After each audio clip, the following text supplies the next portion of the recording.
Johnny, en tant qu'ingénieur du son, tu as été amené, depuis le début de ta carrière, à t'impliquer dans différents projets un peu spécifiques, techniquement et technologiquement.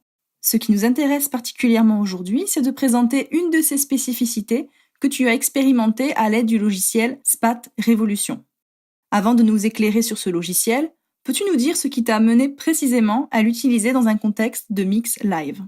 À l'origine, c'est la rencontre avec le Nicolite Orchestra, collectif de musiciens qui s'est spécialisé dans la réorchestration des musiques du film, issues d'univers fantastiques, comme Le Seigneur des Anneaux, l'œuvre de Miyazaki, la saga Star Wars ou Game of Thrones, et dont l'originalité consistait à se produire dans les salles de cinéma.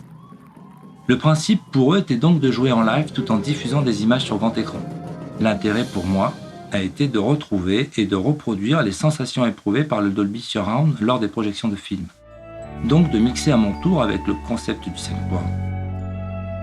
En 2017, Nicolas Chacour, le leader du Nicolite, m'a proposé de mixer un concert de plus de 3 heures au cinéma Gaumont de Toulouse. Cette salle étant équipée du Dolby Atmos, l'idée a germé de profiter de cet équipement pour mixer le concert dans le format Atmos. Le Dolby Atmos, en plus des plans horizontaux qu'apporte le Dolby Surround, rajoute des plans verticaux qui permettent une immersion sonore en 3 dimensions. Après plusieurs recherches, et à ma connaissance, je n'ai trouvé aucune trace d'un quelconque concert mixé au format Dolby Atmos. Du coup, il m'a fallu chercher une solution pour générer tous les canaux audio nécessaires à l'obtention de ce résultat. C'est ainsi que j'ai découvert à travers une interview de Gaël Martinet de la société Flux Sound and Picture Development le logiciel SPAT Révolution, qui allait me permettre de réaliser ce projet. J'ai donc contacté Gaël qui a mis gracieusement à ma disposition une version bêta de ce logiciel. À ce stade, peux-tu développer l'intérêt de l'utilisation du SPAT Révolution? Il permet à l'ingénieur du son de contrôler la position d'une source sonore dans un environnement 3D. Par exemple, il est possible de faire voyager le son d'un violon présent sur scène autour du spectateur, en haut à droite, derrière. En d'autres termes, il permet de le spatialiser. Tout l'intérêt du process est de générer autant de canaux audio qu'il y a d'instruments sur scène. Le SPAT va donc pouvoir positionner chaque instrument dans l'espace virtuel défini par l'ingénieur du son, en amont ou en temps réel. Le spectateur peut avoir alors la sensation d'être au cœur même de l'orchestre, à l'instar des diffusions que l'on trouve en général sur les concerts, où le spectateur se trouve devant l'orchestre.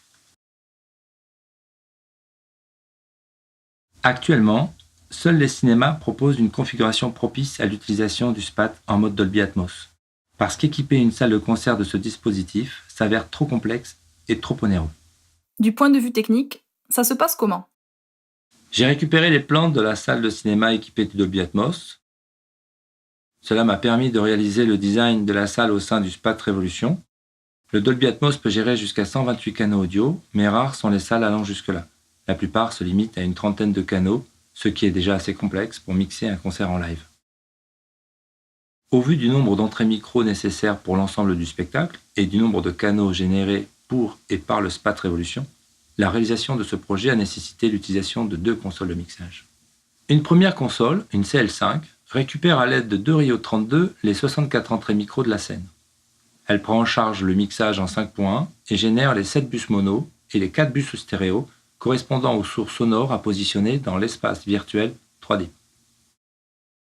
Elle envoie tous ces canaux au SPAT via une Dante Virtual Sound Card. Une deuxième console, une QL1, récupère, toujours par le réseau Dante, les 23 canaux audio générés par le SPAT Révolution et les redirige vers le système de diffusion du cinéma par l'intermédiaire d'un réseau Ethersound et d'interface Digigram. Les 5 voies principales, c'est-à-dire celles que l'on trouve derrière l'écran, la voie gauche, l'intermédiaire gauche, la centrale, l'intermédiaire droite et la droite, sont en 3 voies actives. Il faut donc les processer puisque nous sommes obligés de bypasser le processeur Dolby CP850 qui prend en charge l'Atmos habituellement.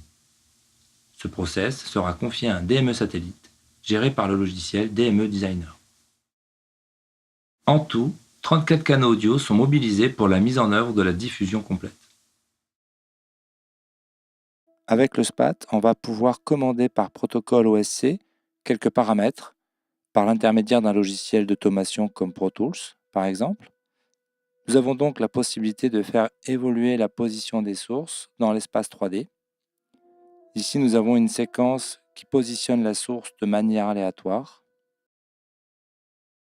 Le SPAT génère une reverb que l'on retrouve bien sûr sur les sorties. Le niveau et la modélisation de cette reverb dans chaque sortie est en fonction de la position des haut-parleurs placés dans l'espace 3D créé. Le SPAT permet d'affecter la reverb, ou non d'ailleurs, à chaque source, ce qui permet de spatialiser réellement l'instrument dans l'environnement 3D. On a la possibilité d'agir sur le niveau de cette reverb, sur la présence, sur la brillance, différents paramètres qui vont nous permettre de gérer la reverb pour chaque source, donc chaque instrument. Bien sûr, le rendu que nous écoutons est une sortie stéréo que génère le SPAT avec un module de monitoring binaural. L'expérience a été plus que concluante, et ce, malgré le peu de temps de préparation et d'installation dont j'ai disposé. Heureusement, la prise en main et l'interface graphique du SPAT Révolution sont assez intuitives. Le résultat a été réellement bluffant.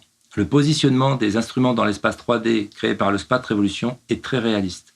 L'immersion du public dans l'environnement sonore ainsi modélisé a été totale. Suite à cette réussite, nous aurons le plaisir de réitérer l'expérience avec le Necolite Orchestra au Gaumont Wilson de Toulouse. Je remercie tout particulièrement Gaël Martinet de la société Flux pour la mise à disposition du logiciel SPAT Révolution. Je remercie également le Necolite Orchestra de m'avoir fait confiance et offert l'opportunité de réaliser ce concert dans le format Dolby Atmos à l'aide du SPAT Révolution.